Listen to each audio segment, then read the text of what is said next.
샬롬. 오늘 또 주님이 주신 복된 하루 속에서 참된 기쁨과 또 감사가 넘치시기를 간절히 소망합니다.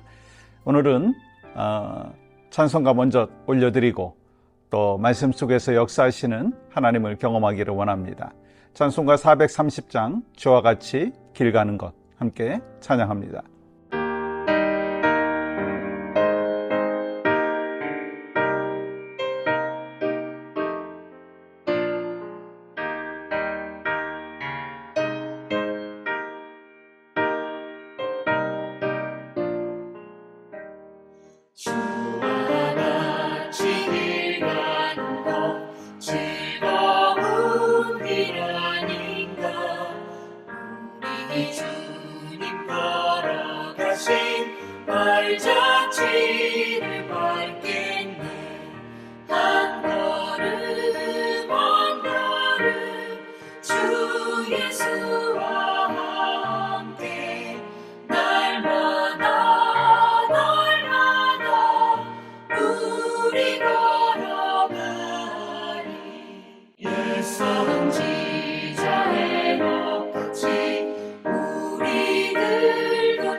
오늘 허락하신 말씀은 요한일서 1장 1절에서 4절입니다. 태초부터 있는 생명의 말씀에 관하여는 우리가 들은 바요, 눈으로 본 바요, 자세히 보고 우리의 손으로 만진 바라. 이 생명이 나타내신 바 된지라. 이 영원한 생명을 우리가 보았고 증언하여 너에게 전하노니 이는 아버지와 함께 계시다가 우리에게 나타나신 바 된 이시니라.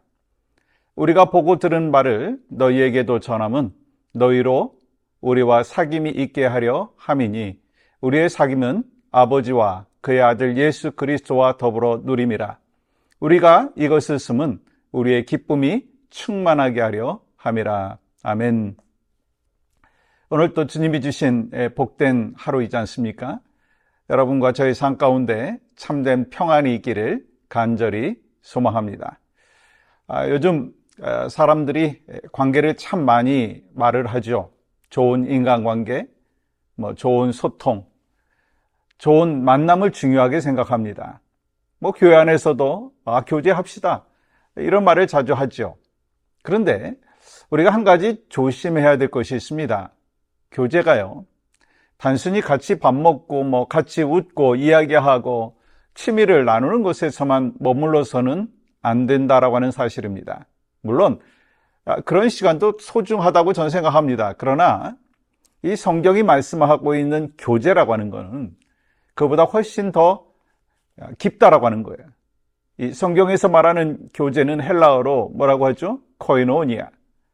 함께 나누고 함께 동행하고 함께 천국을 향해서 걸어가는 거예요. 그러면 이 크리스찬의 교제는 어디서 시작될까? 이 사람과의 관계에서 시작되지 않습니다. 어떤 모임에서 시작되지 않습니다. 교회 프로그램에서 시작되는 것도 아닙니다. 크리스찬의 참된 교제는요, 먼저 예수님과의 사귐에서부터 시작됩니다. 다시 한번 말씀드립니다. 크리스찬의 참된 교제는 먼저 예수님과의 사귐에서부터 시작된다는 것입니다. 요한일서 1장 3절 이렇게 말씀하시죠. 우리의 사귐은 아버지와 그의 아들 예수 그리스도와 더불어 누림이라. 사도 요한은 분명히 말합니다. 우리의 사귐은 먼저 하나님 아버지와 그의 아들 예수 그리스도와 더불어 누리는 사귐이라는 거예요. 여러분, 여기서 중요한 게 뭡니까? 예수님과의 사귐은요, 과거의 일이 아니라는 것입니다. 예전에 내가 예수님 만났어. 예전에 내가 은혜 받았어. 여러분, 그거 중요하죠. 근데 사귐이라는 것은 과거형이 아니라 현재형이라는 거예요. 한번 만났다고 사귀는 것이 아닙니다. 한번 대화했다고 친밀한 관계가 되는 거 아니죠. 여러분, 사귐이 뭐예요? 계속해서 만나는 거예요. 계속 대화를 나누는 거예요. 계속 마음을 나누는 것입니다. 이것이 사귐이라는 것이죠. 그러니까 우리가 예수님과 사귄다라고 하는 것은요, 오늘 또 말씀 안에서 예수님을 만나고 기도 안에서 예수님과 대화하고 또 삶의 자리에서 예수님의 임재를 의식하며 살아가는 거예요. 요한일서 1장 1절에서 사도 요한은 이렇게 고백합니다. 우리가 들은 바요, 눈으로 본 바요, 자세히 보고 우리의 손으로 만진 바라. 요한은 예수님을 단순히 지식으로만 알지 않았습니다. 그는 예수님의 말씀을 들었어요. 예수님을 그래서 보았어요. 예수님을 가까이 경험했어요. 예수님과 함께 걸었습니다. 여러분, 얼마나 중요한 사실입니까? 우리도 마찬가지예요. 여러분, 신앙생활 하잖아요. 예수님에 대해서 많이 아는 것에서 끝나지 않아야 한다는 거예요. 예수님을 실제로 만나야 됩니다. 예수님과 동행해야 되죠. 예수님을 내 삶의 주인으로 모시고 살아가야 합니다. 그것이 진정한 크리스찬의 삶의 모습입니다. 여러분, 예수님과의 사귐이 깊어지면 가장 먼저 일어나는 일이 있습니다. 먼저 말씀이 나를 비추기 시작한다는 것입니다. 히브리서 4장 12절 말씀하시죠. 하나님의 말씀은 살아있고 활력이 있어 좌우에 나선 어떤 검보다도 예리하여. 하나님의 말씀은 누구를 드러냅니까? 나를. 내 안에 무엇이 있는지를 보게 되고요. 내 마음의 동기가 무엇인지를 알게 하고요. 또 내가 왜 상처받았는지, 왜 내가 분노했는지, 왜 불안한지 깨닫게 된다는 것입니다. 우리는 때로 다른 사람을 잘 판단하죠. 누가 잘했지? 누가 잘못했지? 금방 알죠. 근데 정작 내 마음은 잘 보지 못하는 그런 모습이 있지 않습니까? 그래서 말씀 앞에서 내 모습을 바라봐야 되는 거예요. 말씀 앞에 서서 내 죄가 보여야 되는 것이고 내 삶의 모습 가운데 찾아온 그 상처가 보여야 되는 것입니다. 말씀 앞에 서야 내가 얼마나 예수님의 은혜가 필요한 사람인지를 깨닫게 되는 것입니다. 근데 말씀은 우리를 드러내기만 하지 않죠. 말씀은 여러분과 저를 치유하여 주시는 능력이 있는 줄 믿습니다. 누가복음 19장에 삭개오가 나오죠. 여러분, 삭개오는 누굽니까? 세리장이었어요. 돈은 많았지만 마음은 가난했습니다. 사람들에게 미움을 받았고 영혼은 외로웠어요. 근데 어느 날 예수님께서 삭개오를 찾아오셨어요. 삭개오야, 속히 내려오라. 내가 오늘 너의 집에 유하여 하겠다. 이 예수님과의 만남이 삭개오의 인생을 바꿔놓았습니다. 여러분, 돈이 바꿨나요? 아니에요. 사람들의 인정이 바꾸었나요? 아니에요.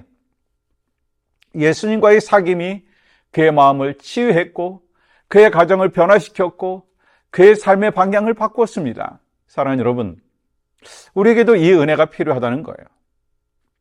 신앙생활을 오래 했지만 기쁨이 없을 수 있습니다. 봉사를 많이 했지만 쉽게 지칠 수 있고 또한 지치고 있어요. 여러분, 교회 일을 열심히 하지만 마음에 원망이 생길 수 있습니다. 왜 그럴까요? 여러분, 왜 그렇다고 생각하세요? 때로 저한테도 그런 일이 있어요. 왜 그럴까요? 예수님과의 사귐 없이 열심만 남아있기 때문인 것입니다. 열심 자체가 나쁜 건 아니죠. 근데 예수님 없는 열심은 위험하다는 거예요. 예수님 없는 사역은, 예수님 없는 봉사는 나를 지치게 하고 또 사람을 상처 입힌다는 것입니다. 예수님 없는 신앙생활이요, 의무감만 낳게 됩니다. 그래서 모든 일보다 먼저 회복되어야 될 것이 있어요. 뭐죠? 예수님과의 사귐, 예수님과의 친밀한 교제. 그래서 관계가 어려울 때도 먼저 예수님께 나아가야 합니다. 부부 관계가 힘들 때 먼저 누가 맞고 누가 틀렸는지 따지기 전에 누구 앞에 나가야 된다고요? 예수님 앞에 나가야 된다는 거예요. 부모와 자녀와의 관계가 어려울 때 먼저 누구 앞에 나가야 됩니까? 예수님 앞에. 성도와의 관계가 불편할 때 먼저 예수님과의 관계를 점검해야 한다는 거예요. 왜요? 크리스찬의 모든 관계는요, 예수님 안에서 맺어진 관계이기 때문인 것입니다. 사랑하는 여러분, 오늘 우리의 질문은 이것입니다. 나는 지금 누구와 가장 깊이 사귀고 있는가? 나는 세상과 더 친밀한가? 예수님과 더 친밀한가? 나는 예수님을 위해서 열심히 살고 있는가? 아니면 예수님과 함께 살고 있는가? 예수님은 우리를 종처럼 부르신 것이 아니라 친구로 부르셨어요. 예수님께서는 우리에게 일만 맡기신 것이 아니라 먼저 자신과 함께 있자고 부르셨어요. 오늘 하루 많은 일을 하기 전에 먼저 예수님과 사귀십시오. 말씀을 펼치시고 기도하시고 잠잠히 주님의 음성을 듣기를 원합니다. 예수님과의 사귐이 회복되어질 때 내 마음이 살아나고 내 관계가 살아나고 내 가정이 살아납니다. 내 신앙에 다시 기쁨이 회복되는 것입니다. 사랑하는 여러분, 여러분과 저는 에브리데이 크리스찬으로의 삶을 살기를 원합니다. 이를 위해서 필요한 게 무엇입니까? 매일같이 예수님과 사귀는 삶이에요. 오늘도 여러분과 저의 삶 가운데 예수님과 동행함으로 주 안에서 참된 기쁨을 누리시는 그 복이 있기를 주님의 이름으로 간절히 축복합니다. 함께 기도할 때요, 예수님과의 사귐이 먼저 회복되게 하여 주시옵소서. 말씀과 기도 안에서 예수님을 깊이 만나게 하시고 내 열심보다 주님과의 친밀함이 앞서는 신앙이 되게 하여 주시옵소서. 아버지 하나님, 오늘도 복된 하루를 우리 모두에게 허락하여 주셨습니다. 주님과 친밀한 관계 속에서 누리는 그 감사와 감격이 가득하게 하여 주시옵소서. 예수님의 이름으로 기도합니다. 아멘.